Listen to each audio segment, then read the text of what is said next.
दीजिए, उसके पहले तो कुछ था ही नहीं देश में। देखो, सिर्फ सड़क, जंगल, नदियां थी। फिर जब 14 में मोदी जी आए तब आपका कभी घर बना होगा, आपके लोगों के बच्चों को नौकरियां मिली होंगी, इसके पहले तो कुछ था ही नहीं। तो इसलिए उस पर मत जाओ कि भंडार कभी अन्नपूर्णा देवी खाली नहीं होता काशी में। अन्नपूर्णा देवी की रसोई पे कल ताला लगाना पड़ा क्योंकि गैस ही नहीं बची है। ट्रंप ने कहा था मैं 3 दिन में वार खत्म कर दूंगा, आज 18 दिन हो गए, कर पाए? क्योंकि ईरान का जो मिसाइल डेवलपमेंट प्रोग्राम था इतना बड़ा था कि आज तक वो लड़ रहे हैं, उनका मुकाबला कर रहे हैं।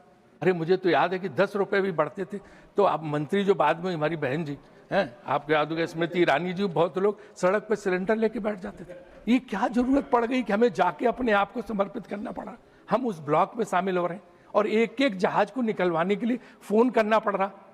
कि I am still not able to understand what does it mean that India is a motherland and Israel is a fatherland. इसका मतलब क्या है? वो अमेरिका में बैठे भारतीयों को नहीं समझ में आ रहा। ये देखिए क्या हो रहा है। ये जी आपका हो गया भाषण, बाहर जाइए। अरे कितनी चमचागिरी भाई है, कुछ तो यार शांत हो जाओ। इन्होंने कहा मैं भी मोदी जी को जानता हूं 30 साल से, तो मैं भी मोदी जी को 30 साल से जानता हूं और वो उनको इतनी ये पसंद नहीं है जितनी हुई आज।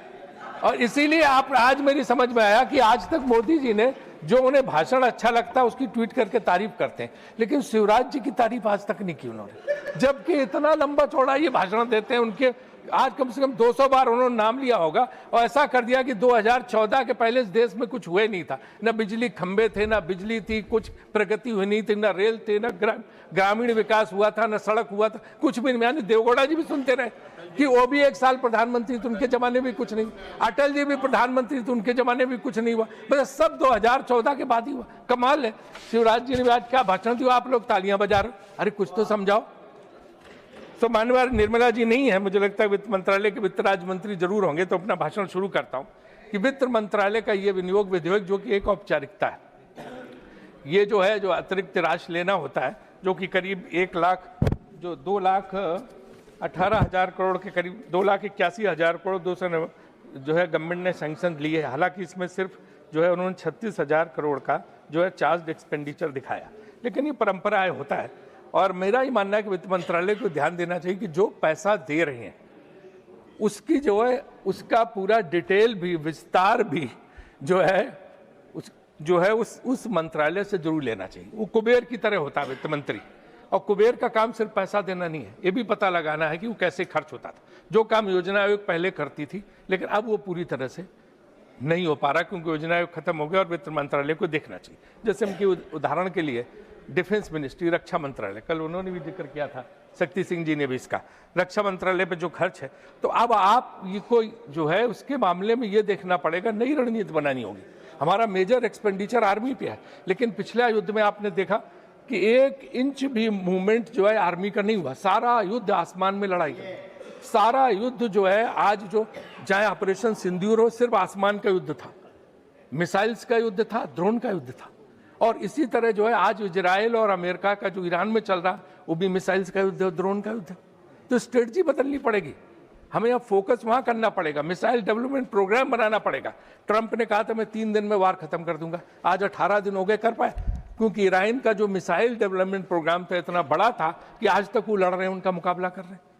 तो इसलिए जो है हमें भी अपनी रणनीति ढंग से सोचनी पड़ेगी कि हम जो पैसा दे रहे हैं अतिरिक्त जो है बजट के प्रावधानों में, तो हम उसको खर्च कहाँ पे करें, मिसाइल डेवलपमेंट प्रोग्राम और उसके साथ साथ जो है टेक्नोलॉजी डेवलपमेंट। इन्होंने कल कहा था कि रिसर्च डेवलपमेंट R&D पे खर्च होना चाहिए, तो मैं भी इस बात का समर्थन हूँ कि उसको करना चाहिए। दूसरी ये है कि जैसे चीन ने PL-15 और PL-18 अब डेवलप किए उनकी मिसाइल। अगर PL-18 मिसाइल तो इतनी खतरनाक है कि उसके बाद छोड़ने के बाद मैनुअल कंट्रोल ही नहीं उस पर रहता, कहाँ चली जाए। तो आपको इस मुकाबले के लिए तैयार रहने के लिए क्या स्ट्रेटजी है, कैसे डिफेंस मंत्रालय, रक्षा मंत्रालय उस पर कर रहा है, ये बहुत जरूरी है कि वित्त मंत्री जी उसको इंश्योर करें। दूसरा, ये ड्रोन की बहुत बड़ी समस्या हो रही है, एंटी ड्रोन टेक्नोलॉजी पे क्या काम हो रहा है, ये भी रक्षा मंत्रालय को देखना पड़ेगा। ड्रोन एक इतनी बड़ी समस्या है कि ये 50 किलो तक एक्सप्लोसिव लेके जा सकता है और कहीं भी गिरा देता। कल वो बता रहे थे पंजाब के एक सांसद की, वो ड्रोन के जरिए जो है भारत के अंदर पंजाब में जो AK-47 तक गिरा देते हैं, जिसका फायदा आतंकवादी ले सकते हैं। तो आपके ड्रोन टेक्नोलॉजी के लिए आप क्या क्या कर रहे हैं, ये भी बहुत देखना जरूरी है। और आपको पता है जब पिछली बार ऑपरेशन सिंदूर चल रहा था तो उसके पास पठानकोट तक उनके ड्रोन आ गए थे। हमें आईपीएल का मैच स्थगित करना पड़ा था, खत्म करना पड़ा था, क्योंकि वहाँ से 50 किलोमीटर की दूरी पर से धर्मशाला स्टेडियम था। तो ड्रोन की समस्या के लिए भी क्या क्या आप कर रहे हैं, ये आपको ध्यान देना होगा, जो बजट में प्रावधान है उसके लिए। एक चीज़ ऐसी है जिसके लिए मैं निर्मला जी को नहीं जिम्मेदार मानता हूँ, उसके लिए विदेश मंत्रालय जिम्मेदार है, लेकिन उनको पैसा देना पड़ता है उसके लिए भी। बीजेपी, और मुझे लगता है कभी कभी बीजेपी वाले भी अच्छी बात कर लेते, अपने भाषणों में कहते थे। पहले काफ़ी दिनों तक वो बोलते रहे कि कुछ है ही नहीं, कुछ संकट है नहीं, विपक्ष बेवजह तमाशा खड़ा कर रहा, किसी किस्म का संकट नहीं। कल और परसों के जो हमने भाषण सुने, अरुण सिंह जी का भाषण और कुछ लोगों के भाषण, नड्डा जी का भी, जिन्होंने माना कि संकट है, अब उन्होंने उसकी जो है नैरेटिव बदल दिया। अब वो कहते संकट है लेकिन विपक्ष आपदा में भी अवसर ढूंढ रहा है। विपक्ष जो है संकट में साथ नहीं दे रहा है। अभी गैस वगैरह का संकट है, गैस एलपीजी का संकट है, उसमें विपक्ष अवसर देख रहा। अरे मुझे तो याद है कि 10 रुपए भी बढ़ते थे तो अब मंत्री जो बाद में हमारी बहन जी हैं, आपको याद होगा स्मृति ईरानी जी, बहुत लोग सड़क पर सिलेंडर लेके बैठ जाते थे, क्या क्या तमाशा नहीं करते थे। वो आपदा में अवसर नहीं था, वो तो सिर्फ दाम बढ़ते थे। आज तो संकट है और ये संकट जो है लगातार जो है बढ़ता चला जा रहा है। उन्होंने कहा झंडा लहराते हुए एक फोन पे जो है जहाज निकल गया, तो 2 ही शिप निकले हैं, 22 शिप अभी अटके हुए हैं। लेकिन ये सोचना पड़ेगा कि ये शिप अटके क्यों, सही है, क्यों ही अटके, अभी तो देखना पड़ेगा। 80 साल बाद अचानक की नौबत कैसे आई। इतने इस देश में प्रधानमंत्री हुए, किसी के जमाने में नहीं अटके, चाहे नेहरू जी हों, चाहे उसके बाद लाल बहादुर शास्त्री हों, चाहे इंदिरा जी हों, और चाहे जो है आपके देवगौड़ा जी जा रहे हैं, इनके जमाने में चंद्रशेखर जी, नीरज यहाँ बैठे हैं, इनके पिता बेस्ट रिलेशन ईरान से थे, सबसे हमारे अच्छे थे, इजराइल से भी अच्छे थे, ईरान से भी अच्छे थे, अमेरिका से भी अच्छे थे, रूस से भी अच्छे थे। कोई ऐसी बात ही नहीं थी कि किसी और अन्य कोई प्रधानमंत्री किसी का कोई झगड़ा किसी से था। हमारी नीति ऐसी थी कि सबसे दोस्ती, किसी से झगड़ा ना, हमारे जहाज रुकते थे ना कुछ होते। अब ये एक नया शुरू हुआ कि हमने वो विदेश नीति पूरी तरह से उलट दी। अब हम ऐसे चले गए कि हम बिल्कुल जो है इजराइल के ब्लॉक में शामिल हो गए, उसके गुट में शामिल हो गए। और जो है वो सबीर भाटिया, जिसका हॉटमेल होता है तो बहुत बड़ा आईटी का है अमेरिका को, उसने एक लाइन लिखी ट्वीट में अपने कि I am still not able to understand what does it mean that India is a motherland and Israel is a fatherland. इसका मतलब क्या है, वो अमेरिका में बैठे भारतीयों को नहीं समझ में आ रहा। और वो विजेंद्र सिंह, आपके लोकसभा बीजेपी में लोकसभा सदस्य विजेंद्र सिंह जी, अब नहीं है बीजेपी में, उनका हरियाणा में भाषण हुआ अभी, वो भाषण आपने सुना, वो सब सोशल मीडिया पर बहुत वायरल है। उन्होंने गांव के लोगों की सभा थी बहुत बड़ी, उसमें कहा कि भाई इसका मतलब ये हुआ कि बापू तेरा इजराइल है, मदरलैंड मातृशक्ति तो हमें, और बापू इजराइल। ये यहूदी हमारे कब से पूर्वज हो गए। हम वसुधैव कुटुंबकम के व्यक्ति थे, हम सबके पूर्वज और पुरखे थे। भारतीय ऋषि, भारतीय संत, महात्मा, वो पूर्वज थे। यहूदी हमारे कब से पूर्वज हो गए और बाप हो गए। इसका अर्थ क्या, ये भाजपा को स्पष्ट करना चाहिए कि कब से यहूदियों को उन्होंने पूर्वज मान लिया। हम पूर्वज थे, भारत के लोग पूर्वज थे, हमारे राम कृष्ण, हमारे ऋषि मुनि, वो हम थे जिनका गौरव हमें है। बाकी सब कौन थे पूर्वज हमारे। तो ये एक बहुत बड़ी बात है कि हमारी विदेश नीति में हमने जो कुछ भी किया वो इस तरह का किया कि समझ में नहीं आ रहा कि इसका अर्थ क्या है। और यहाँ पे आपने देखा होगा कि क्या कि हम दुश्मनी कभी किसी से लेते नहीं थे, हम दूसरों की लड़ाई में अपना सर क्यों डाल रहे हैं। हम तो उसी नीति पे रहे, नॉन अलाइंड नीति, निर्गुण नीति। ये क्या जरूरत पड़ गई कि हमें जाके अपने आप को समर्पित करना पड़ा। हम उस ब्लॉक में शामिल हो रहे हैं और एक एक जहाज को निकलवाने के लिए फोन करना पड़ रहा। ऐसी स्थिति तो भारत सरकार की कभी नहीं हुई थी। तो क्यों ये कर रहे हैं, ये हमारा आपसे अनुरोध है कि इसको जो है हम जो इस चीज पे जो है गवर्नमेंट को अपनी बदलना चाहिए। आज यहाँ पे बैठे सुधांशु जी सारे लोग हैं, आपको पता क्या असर हो रहा है। आप कहते हैं सब ठीक, एवरीथिंग इज हंकी डोरी। व्हाट इज हंकी डोरी? बनारस काशी विश्वनाथ का मंदिर, और वहाँ सबसे बड़ी महत्ता बाबा विश्वनाथ के बाद है मां अन्नपूर्णा देवी की, क्योंकि अन्नपूर्णा देवी का जो पूजन होता है कि उनका भंडार कभी खाली नहीं होता, उनका भोजन का भंडार कभी अन्नपूर्णा देवी खाली नहीं होता काशी में। अन्नपूर्णा देवी की रसोई पे कल ताला लगाना पड़ा क्योंकि गैस ही नहीं बची है। जिस पार्टी ने अन्नपूर्णा देवी, जिस सरकार ने मां अन्नपूर्णा की रसोई पर ताला लगवा दिया, वो कैसे बात करता है कि सब कुछ सही है? और इसके पहले सीता रसोई अयोध्या में पहले बंद हो चुकी है।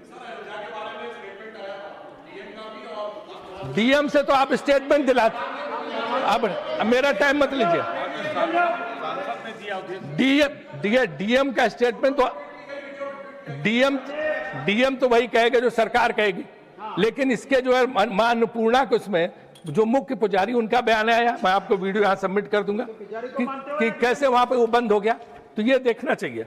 नड्डा जी अभी यहाँ पे नहीं है। तीसरा जो पैसा है वो रिलीज किया गया 10,000 करोड़ के करीब स्वास्थ्य मंत्रालय का। 10,000 करोड़ में स्वास्थ्य मंत्रालय क्या करेगा? जो 4% से भी नीचे है इस देश में जो लोगों की स्थिति है। इतना लंबा चौड़ा भाषण शिवराज जी ने अटल बिहारी वाजपेयी स्टाइल में दिया, हाथ हिला के, नृत्य करके, घूम घूम के सब तरफ, लेकिन क्या जो है आप उसका हल निकाल पा रहे हैं?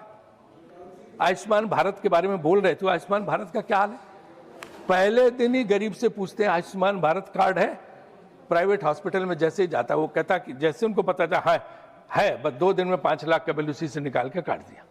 जबरन ऑपरेशन, कुछ इतना परेशान है। और बाकी फर्जी कार्ड जो है ले के नाम चढ़ा के आयुष्मान भारत के नाम पे इतनी बड़ी चोरी डकैती स्कैंडल हो रहा जो हमारे भाजपा के सांसद भी जानते, क्योंकि नीचे जो है देखो, वो तो मैं मानती हूँ आपको कि अभी शिवराज जी ने बोले कि 2014 को पहले तो कुछ था ही नहीं, ना अस्पताल थे, न बिजली थी, ना कुछ था। उनका 14 के बाद बिजली आई, माननीय मोदी जी ने, उसके पहले तो कुछ था ही नहीं देश में। देखो सिर्फ सड़क, जंगल, नदियां थी। फिर जब 14 में मोदी जी आए तब आपका कभी घर बना होगा, आपके लोगों के बच्चों को नौकरियां मिली होंगी, इसके पहले तो कुछ था ही नहीं। तो इसलिए उस पर मत जाओ कि पहले क्या होता था। सब प्रधानमंत्रियों ने काम किया, ऐसी भावना रखो। और मोदी जी ने स्वयं अपने भाषण में कहा था कि मैं हर प्रधानमंत्री के योगदान की सराहना करता हूं।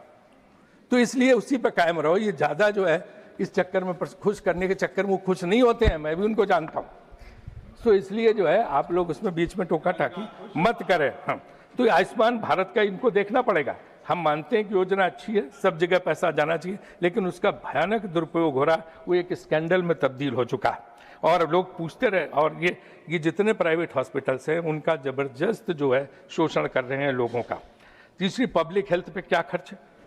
आप देखिए, पोल्यूशन रिलेटेड बीमारियां, आज प्रदूषण का इतना बड़ा संकट है, दिल्ली को छोड़ दिए हर जगह, और उसके नाम पे कुछ भी नहीं है। जो इन्होंने सैंक्शन किया था पैसा, मैं बताता हूँ, इसमें दिया 1300 करोड़, उसको घटा के उन्होंने 858 करोड़ कर दिया।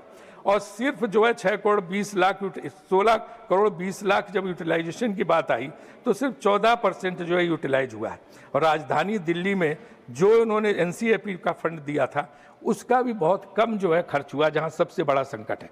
तो आप ना प्रदूषण रिलेटेड बीमारियों पे कोई खर्च कर रहे, ना आयुष्मान भारत स्कीम सही चल रही है, उसमें धांधली, घोटाले और माफियागिरी चल रही है।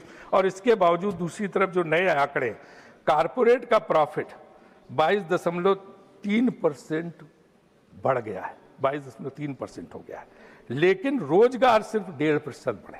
ये भी बड़ी चिंता की बात। कारपोरेट का प्रॉफिट बढ़े, बड़ी बड़ी कंपनियों का, हम खुश हैं, हमें कोई नहीं है, जितना विकसित हो अच्छा हो, लेकिन नौकरियां भी तो उसी अनुपात में मिले। नौकरियां मिल नहीं रही, क्योंकि ये सिर्फ जो है सीमित हो गया है 10% लोगों पे।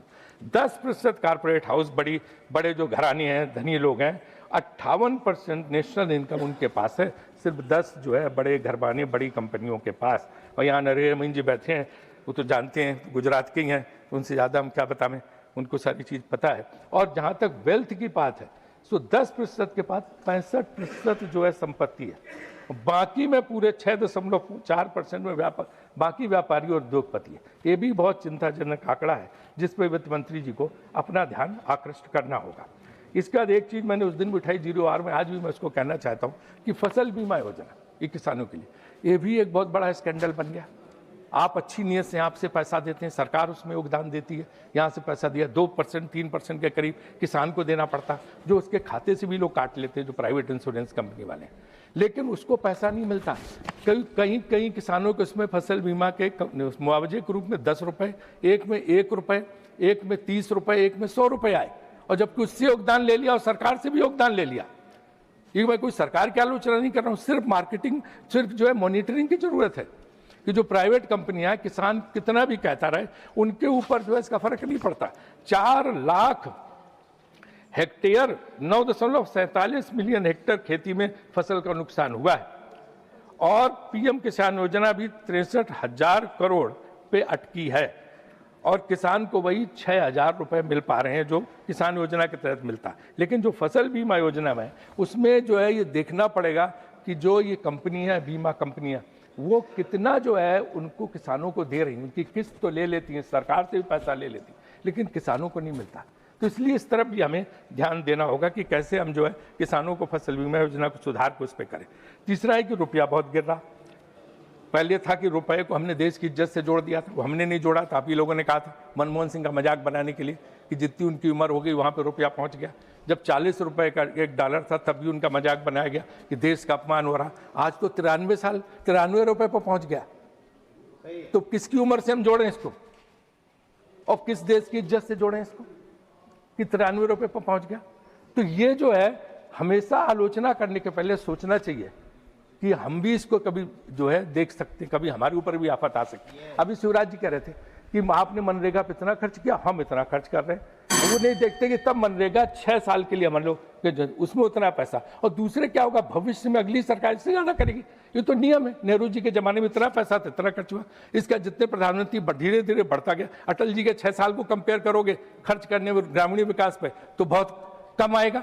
तो इसका मतलब थोड़ा अटल जी ने कोई गलत काम किया। ये विभाग ही जो है सबसे बड़ा किया था नरसिम्हा राव जी ने। 5 सेक्रेटरी होते थे इस विभाग में। बस खत्म कर रहा हूँ मैडम।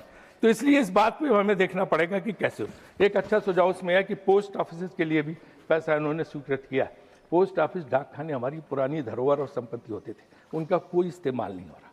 इसलिए मैं सरकार से निवेदन कोई योजना निकालें जिससे डाकखाने जो खड़े हैं व्हाइट एलिफेंट, इनमें कुछ और किसी काम पे इनको लगाएं ताकि लोगों का फायदा हो सके। बहुत बहुत धन्यवाद, बहुत बहुत आभारी। खबरों में बने रहने के लिए फोरम 4 को सब्सक्राइब करें और नोटिफिकेशन पाने के लिए बेल आइकन दबाएं।